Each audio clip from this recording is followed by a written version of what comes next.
Yan, magandang araw mga basics.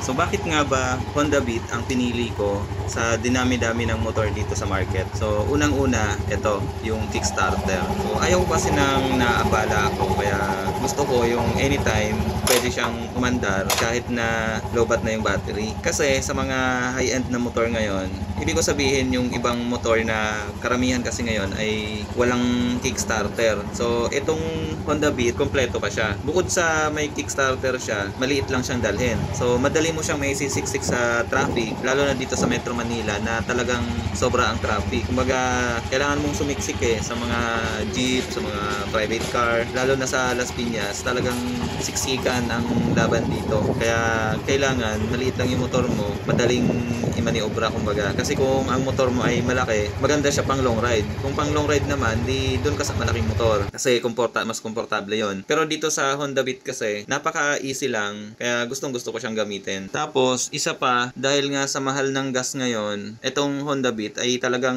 napakatipid.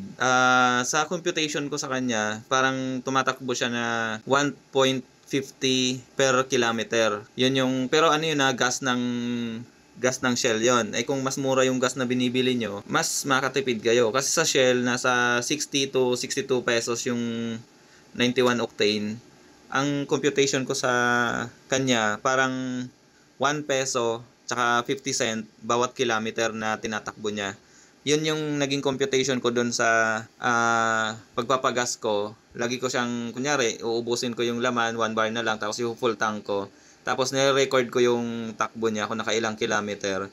So pumapatak siya ng 1 peso tsaka 50 cent sa isang kilometer. So napakalaking tipid noon para sa akin. Dahil nga nag-office, nagtatrabaho, busy. Ito yung napaka-convenient para sa akin. Kaysa bibili ako ng malaking motor. Medyo syempre malaki din sa maintenance. Tapos every morning, hindi mo sure kung aandar kasi baka mamaya lowbat yung battery. So ito, kahit na malowbat yung battery, mapapaandar ko siya kasi may Kickstarter. So yun yung number one reason bakit ito yung pinili ko. At hindi naman ako nagsisi kasi maganda yung performance niya dahil nga Honda siya, branded. Kaysa bibili ka ng ibang brand na hindi pa sure. Pero depende yon sa option mo. Kung tested mo naman yung brand na yon, kahit anong brand ba yan, syempre doon ka pa rin. Pero sa Honda Beat naman kasi, kaya gustong gusto ko siya dahil nga napakatipid sa gas. Tapos ang maganda sa kanya, talagang convenient para sa akin. So, hindi ka ititirik dahil, syempre, dahil nga Honda nga, syempre, dapat tamang pag-aalaga din. So, ayun, yung dalawang points na nagustuhan ko sa kanya. Yung Kickstarter, yung pinaka naging first option ko, kaya ito yung napili ko dahil may Kickstarter siya. At pangalawang nagustuhan ko na lang din, nung ginagamit ko na siya, ay yung consumption niya sa gas. Talagang sobrang tipid. So para sa akin, mas marirecommend ko to sa mga rider na dito lang naman sa Metro Manila. Tapos yung mga pang business, pang deliver, ganyan. Kasi yung power niya malakas yung hatak niya. Pero kung gusto nyo ng laging habulan, laging harurot, hindi nagpapaiwan, yun, huwag kayong bibili ng Honda Beat kasi hindi yun yung motor na para sa inyo. Yung Honda Beat kasi, pang business, simpleng gamitin lang. Kung sa Metro Manila ka, sobrang traffic, mas maganda siyang gamitin kasi maliit. Mas madali siyang ipasok sa mga skinita, sa mga siksikan sa traffic, ganyan.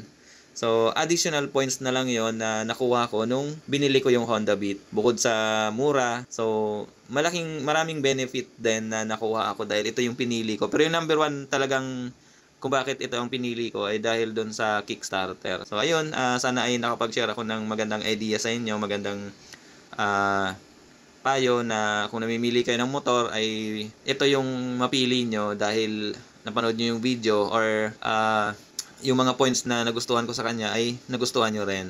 So, ayun lang. Salamat.